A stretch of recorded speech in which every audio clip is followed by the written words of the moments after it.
Allez, salut les amis, j'espère que vous allez super bien. Alors aujourd'hui, nous allons parler essentiellement d'accord des paires en USD. Là déjà, je suis sur le graphique du dollar. Au cours de cette semaine, vous avez remarqué que la majeure partie de nos plans se sont déclenchés et nous avons eu un très bon dénouement, notamment sur l'USD CHF, le GBP USD, AUD USD également. Bon, je n'avais pas parlé de ça, mais il y a eu ça. Donc j'ai parlé quand même de... il y a quand même plusieurs paires, d'accord, dont les analyses et les prises de position ont été envoyées dans le groupe de travail, le groupe de suivi. OK. Et après, bon, j'ai envoyé certains résultats dans le canal Telegram pour tous, notamment le GBP USD, je ne me trompe, et l'USD CHF. Voilà. Alors, cette semaine, qu'est-ce que vous avez eu? Vous avez eu la confirmation de la hausse du dollar. Voilà, confirmation de la hausse du dollar, notamment après la cassure. Ça, c'était la semaine passée, hein, la cassure et pullback sur ce niveau. Ça, je crois qu'on avait parlé de ça le dimanche passé. Voilà, on a parlé de ça le dimanche, 21 quelque. Non, un instant, ça c'est le mardi. Ah, ok, voilà, c'est cette semaine, cette semaine. D'accord, donc cette semaine, nous avons eu cassure, pullback, bon, vendredi surpassé, du moins, cassure, et le pullback s'est effectué le mardi, voilà, le mardi. Donc, tout ça, on a parlé de ça. J'ai même envoyé un graphique du dollar dans le canal Telegram et tout, où je parlais de cette confirmation-là, cassure, pullback, et puis paf, accélération. En fait, ça vient confirmer tout ce qu'on a eu, d'accord, après la consolidation au niveau de la formation, d'accord, du deuxième creux. Parce que si vous allez en daily, vous allez voir que c'est un tout bottom qui est en formation sur le dollar. Vous voyez, premier creux, deuxième creux en formation, et puis paf, en temps normal, techniquement, le prix devrait pouvoir venir sur ce niveau, sur la ligne de cours que nous avons tracée ici. Alors, si je reviens sur le graphique H4, qu'est-ce que vous avez ici? Nous avons eu effectivement l'accélération à la hausse. Donc, vous avez eu l'euro USDK a chuté, GBP, USDK a chuté, Gold et tout. D'accord, l'USDCHF qui a monté et tout. Donc, au cours de la semaine, nous avons eu cette accélération. Et puis, à partir du vendredi, voilà, vendredi, on a assisté à la correction. Donc, c'est logique. Après une forte impulsion aussi, il faudrait obligatoirement qu'il y ait correction. Donc, nous avons eu cette correction-là toute la journée du vendredi. Alors, bon, ça n'a pas empêché quelques scalpings, et notamment sur le GBP USD et tout. Ça m'a été envoyé dans le groupe de suivi et tout. Alors ici, on a eu un rebond, un léger rebond, parce qu'on avait eu un 61,8 Fibo, d'accord, de ce mouvement. Oui, non, de ce mouvement. C'était une zone Fibo M15. Je crois que c'est ce mouvement et tout. Donc, on a eu 61,8 Fibo combiné à cette résistance devenue support. Donc, on a eu une petite hausse avant que le prix ne revienne tester le support haussier que vous avez ici. Alors, pour la semaine à venir, je serai toujours haussier, d'accord? Je serai toujours haussier sur le dollar. Alors, on a deux possibilités. Soit on assiste à la continuation de la hausse du dollar, c'est-à-dire après avoir testé finalement le support, ce petit support haussier que vous avez.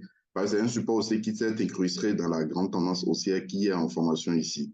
Donc, après avoir testé ce support haussier, on pourrait assister à la continuation de la hausse ou ça pourrait casser et venir parce que là, cette zone que vous avez ici, c'est la zone Fibo de ce mouvement, de tout ce mouvement en fait.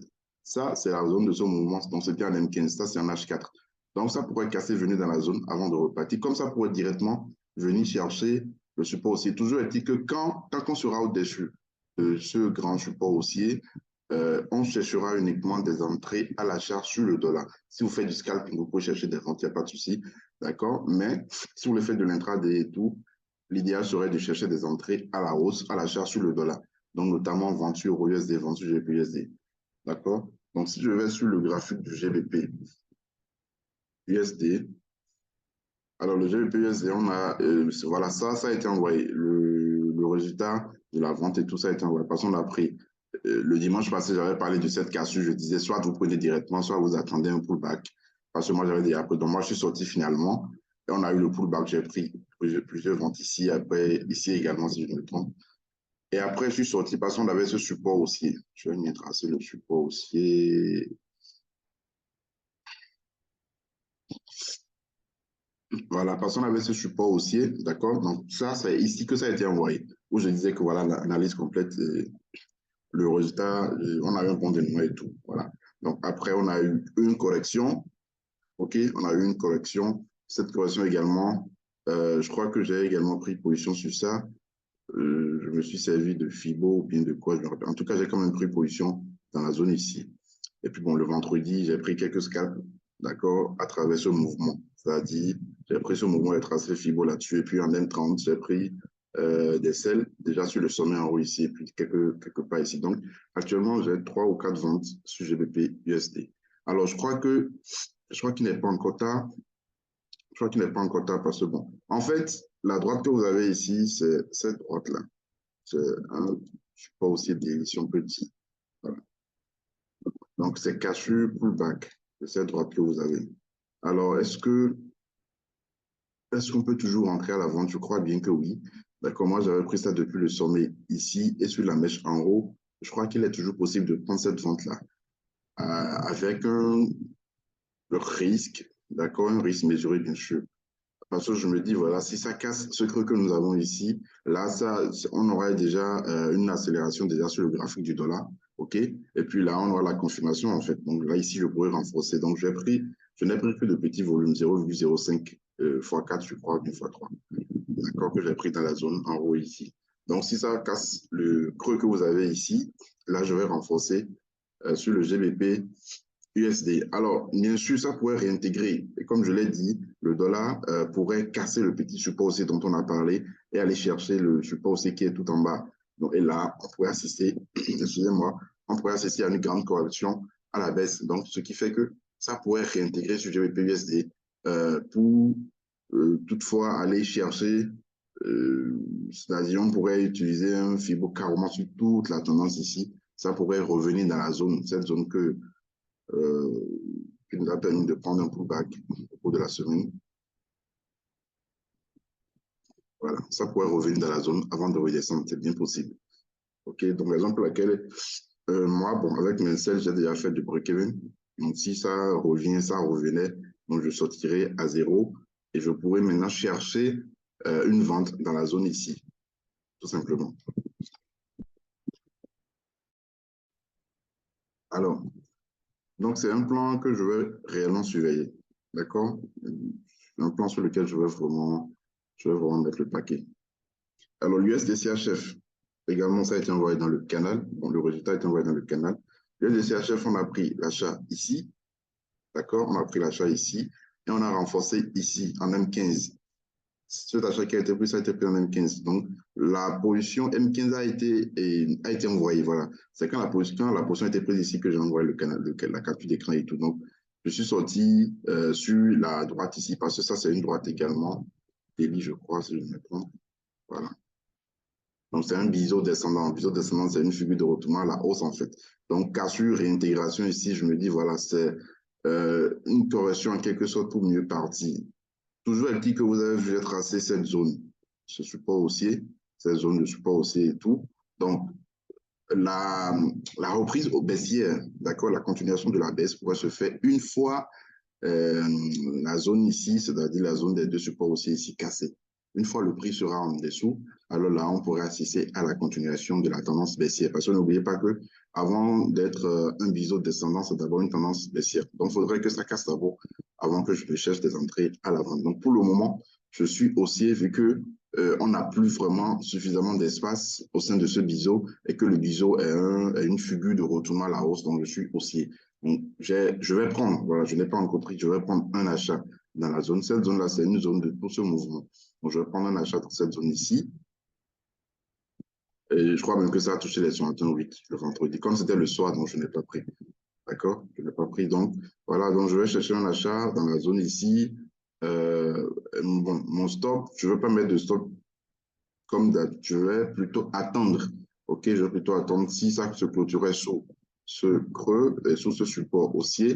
Là, je vais sortir. Sinon, si on a une clôture H4 là-dessous, là, je vais sortir. Mais sinon, pour le moment, je serai acheteur. Je suis acheteur sur l'USDCHF. Donc, ça m'a l'air également d'être un très bon plan. Si la hausse se confirmait sur le dollar, alors ce serait super. Voilà.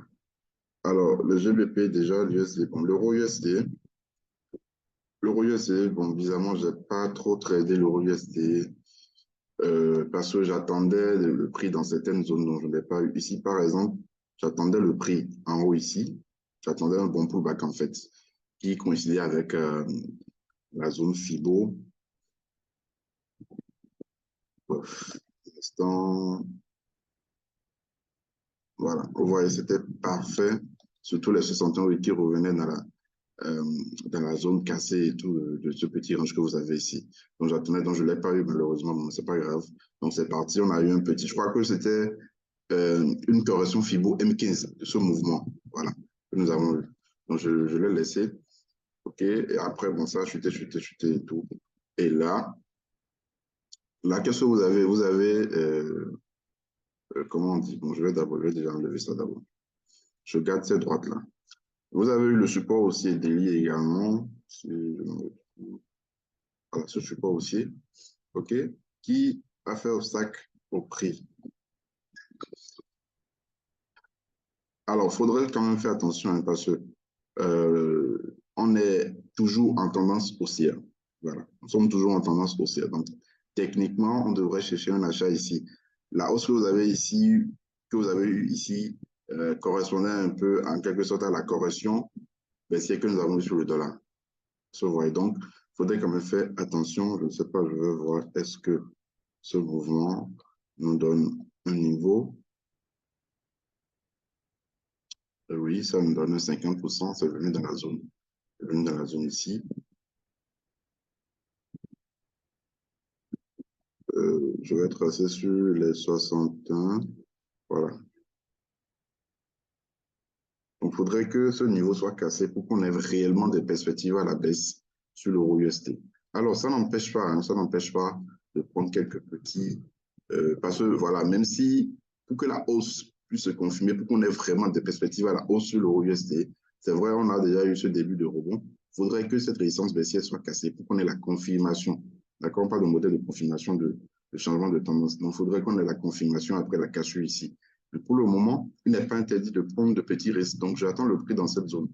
J'attends le prix dans cette zone pour chercher à prendre une vente. Alors, pour ne pas oublier, n'oubliez surtout pas voilà, de liker la vidéo si ce n'est pas encore le cas, de partager et de vous abonner également si ce n'est pas encore le cas.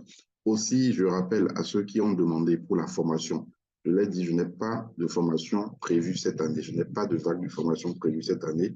Si vous voulez la formation, donc il n'y aura pas de formation complète. Il n'y a que la formation intermédiaire qui soit disponible. Et la formation intermédiaire, c'est une formation qui est déjà enregistrée, donc, d'accord, et qui tient compte de toutes vos préoccupations, toutes les remarques, toutes les suggestions et tout, et que vous recevez une fois le paiement effectué. C'est une formation c'est près d'une vingtaine de vidéos, d'accord, sur toute la stratégie FIBO. Vous recevez la formation par échange secret Telegram, donc vous avez cette formation disponible pour vous à vie, une fois que vous la recevez, seulement que vous ne pouvez pas la partager, voilà, d'accord, vous ne pouvez pas la partager, c'est uniquement pour vous sur Telegram. Donc, une fois que vous visualisez toute la formation, j'organise une séance live en Zoom avec vous. Et puis voilà, vous êtes suivi. D'accord, c'est un an de suivi. Bon, et en temps, je vous ajoute dans le groupe de suivi, des revues de marché et tout, pour échanger chaque semaine.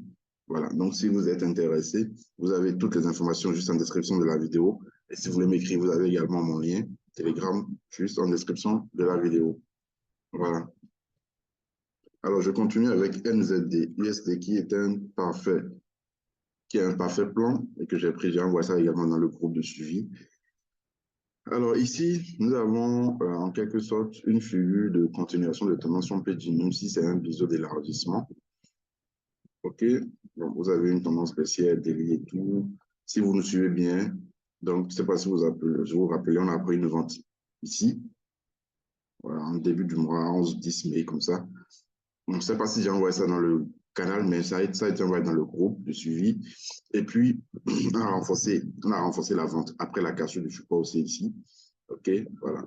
Et, bon, on avait pris cette vente-là au même moment que AUDUSD. Voilà, je crois que ça a été envoyé dans le canal. ONZDUSD, c'est le résultat seulement qui a été envoyé.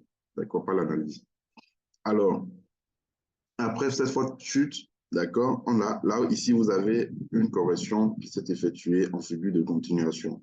Et ici, la correction s'est arrêtée sur les 50%, non, sur les 61,8%, parce que moi, j'ai envoyé l'analyse dans le groupe le vendredi. J'ai pris déjà une position sur les 50%. et j'ai placé un sell limite sur les 61,8%. Malheureusement, ça n'a pas déclenché le sell limite parce que, en fait, le truc, c'est que la hausse que vous avez eue, la bougie que vous avez eue ici, bon, je vais enlever ça d'abord. Je vais juste bouger ça légèrement. La bougie que vous avez ici, c'était le discours du président de la Fed le vendredi dans l'après-midi, vers 16 h comme ça. Donc, j'étais même pas devant mon écran, j'avais même totalement oublié. Donc, ça n'a pas touché, ça a presque touché, mais ça n'a pas déclenché mon sell limite. Mais bon, c'est pas grave, nous sommes déjà en gain. OK, à un moment donné, je vais faire un break-even et tout, et puis paf. L'objectif, c'est ce niveau. Donc, il faudrait quand même faire attention à ce petit support parce que ça pourrait également repousser le prix. Voilà. Donc, on est en vente sur NZD, USD, donc ce qui m'allait être également un très bon plan. Alors, le gold, pour finir, parce que comme je vous l'ai dit, je vais parler uniquement du dollar. Le gold, c'était également un très bon plan au cours de la semaine. Bon, ça, je ne l'ai pas envoyé, j'ai pris une vente. Je crois que c'était ici, d'accord. Et après, en M15, bon, je suis sorti avant en M15, j'ai pris également une vente. Parce que c'était un 50 ou 68 FIBO. Alors ici, on a eu la correction, comme sur toutes les paires en USD d'ailleurs, correction en cours. Donc, j'attends le prix dans la zone ici. D'accord, c'est le FIBO de tout ce mouvement. J'attends le prix dans la zone ici pour prendre également une vente sur l'or. Bon, il y a également l'euro JPY. Ça, j'ai envoyé ça dans le canal Telegram. L'euro JPY, j'ai envoyé parce qu'on avait une formation d'un double top. OK, bon, là, le prix est venu sur la ligne de cours, est reparti, former un sommet et puis pas faire redescendre. Donc, la ligne qui était la ligne de cours a toujours son utilité. D'accord? La ligne est toujours là. Donc, nous attendons simplement la cash pour prendre une vente sur l'euro JPY. Voilà, donc c'est tout ce que j'ai prévu pour vous aujourd'hui. N'oubliez surtout pas de liker pour nous soutenir, de vous abonner à la chaîne si ce n'est pas encore le cas. Et pour toutes les préoccupations, vous pouvez commenter, vous pouvez dire, vous pouvez donner également votre avis, un commentaire. Voilà, donnez votre avis, un commentaire sur la chaîne YouTube de telle ou telle paire. Voilà ce que vous avez à votre niveau. Vous pouvez également envoyer des analyses. D'accord, ce serait également parfait. Et pour la formation, comme je l'ai dit, écrivez-moi directement une boss pour recevoir la formation. Très bonne semaine de trading à vous et bon dimanche.